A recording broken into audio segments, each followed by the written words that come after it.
Start.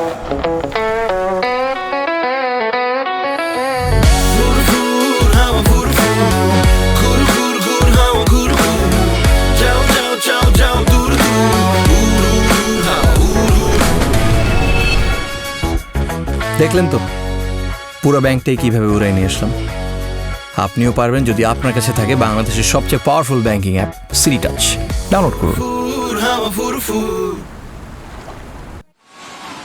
৭.৭ মাত্রার শক্তিশালী ভূমিকম্প আঘাত হেনেছে ইন্দোনেশিয়ায়। এর পরপরই ৬.১ মাত্রা সহ একের পর এক শক্তিশালী আফটার শকে কেঁপে উঠছে দেশটির ফ্লোরেস দ্বীপ। ভূমিকম্পের তীব্রতায় ভেঙে পড়েছে বহু স্থাপনা, আসছে হতাহতের খবরও। তবে ক্ষয়ক্ষতির পরিমাণ এখনও স্পষ্ট নয়, যদিও সামাজিক মাধ্যমে বহু ঘরবাড়ি ভেঙে পড়ার ভিডিও ছড়িয়ে পড়েছে।